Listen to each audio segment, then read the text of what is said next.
இயேசு கிறிஸ்துவின் மரண வேலை நெருங்கும் பொழுது அவருடைய ஆத்துமா மரணத்துக்கு ஏதுவான துக்கம் கொண்டிருந்தது.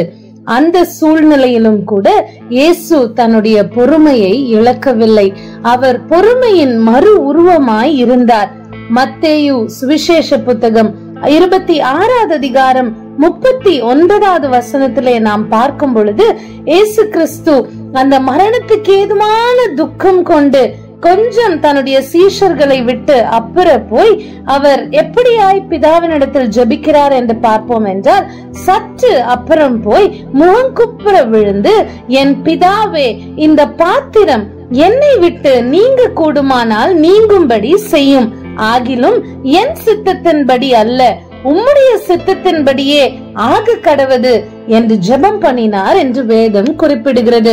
ஆம், அப்படிப்பட்ட பயங்கரமான அந்த துக்கத்திலும் கூட அவர் தன்னுடைய பொறுமையை இழக்கவில்லை. அவர் பிதாவுக்கு எதிராகவோ அல்லது இந்த மனுக்குலத்திற்கு எதிராகவோ அல்லது தனக்கு நேரிட போகிற அந்த மரணத்தை குறித்தோ அவர் எதுவும் சொல்லவில்லை. அந்த சூழ்நிலையிலும் கூட பிதாவின் சித்தத்திற்கு அவர் தன்னை ஒப்பு கொடுத்து அந்த நேரத்திற்காக, பிதா குறித்திருந்த அந்த நேரத்திற்காக அவர் பொறுமையுடன் காத்திருந்தார் என்று சொல்லி நாம் பார்க்கிறோம். அநேக நேரங்களிலே நம்முடைய வாழ்க்கையிலே அநேக ஜெப விண்ணப்பங்களோடு நாம் தேவனுடைய சமூகத்திலே செல்வதுண்டு.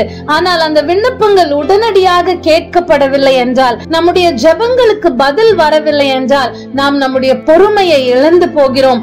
ஆனால் இந்த நாளிலே இதை கேட்டுக்கொண்டிருக்கிற நமக்கு ஆண்டவர் சொல்லுகிற காரியம், அவருடைய வாழ்க்கையிலிருந்து கூட நாம் கற்றுக்கொள்ள வேண்டிய காரியம், நாம் அவருடைய நேரத்திற்காக பொறுமையுடன் காத்திருக்க வேண்டும். லூக்கா 8வது அதிகாரம் 15வது வசனத்தை பார்க்கும் பொழுது, நல்ல நிலத்தில் விதைக்கப்பட்டவர்கள் வசனத்தை கேட்டு அதை உண்மையும் நன்மையுமான இருதயத்திலே காத்து பொறுமையுடனே பலன் கொடுக்கிறவர்களாய் இருக்கிறார்கள். ஆம், பொறுமையுடன் தான் நாம் பலன் கொடுக்க வேண்டும். பொறுமை இல்லாமல் நாம் நல்ல நிலத்தில் விதைக்கப்பட்ட விதைகள் பலன் கொடுக்க மாட்டாது. எனவே பொறுமையுடன் கர்த்தருடைய சமூகத்திலே காத்திருந்து அவருக்காக பலன் கொடுக்க தீர்மானிப்போம். கடைசியாக லூக்கா 21வது அதிகாரம் 19வது வசனத்தை வாசிக்கும் பொழுது இயேசு கிறிஸ்து இவ்விதமாய் சொல்லுகிறார், உங்கள் பொறுமையினால் உங்கள் ஆத்துமாக்களை காத்துக் கொள்ளுங்கள். ஆம், நம்முடைய ஆத்துமாக்களை நாம் காத்துக்கொள்ள வேண்டும் என்றால் கடைசி வரைக்கும் தேவன் நமக்கு கொடுத்திருக்கிற இந்த ஓட்டத்தை வெற்றியோடு ஓடி முடிக்க வேண்டும் என்று சொன்னால் பொறுமை நமக்கு நிச்சயமாக அவசியம்.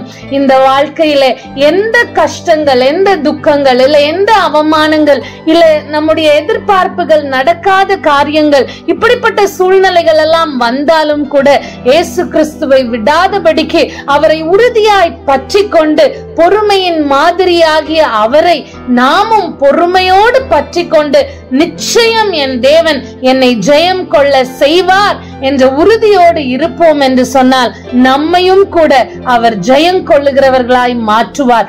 அந்த நம்பிக்கையோடு பொறுமையுடன் அவருடைய பாதத்திலே ஒவ்வொரு நாளும் காத்திருப்போமா? அப்படிப்பட்ட பொறுமையை நாம் தரித்துக் கொள்ளுவோமா? பொறுமையுடன் நம்முடைய ஆத்துமாவை காத்துக் கொள்வோம் என்ற தீர்மானம் எடுத்து அப்படி வாழ்வோம் என்றால் அதுதான் அர்த்தமுள்ள லெந்து கால வாழ்க்கை. ஆமேன்.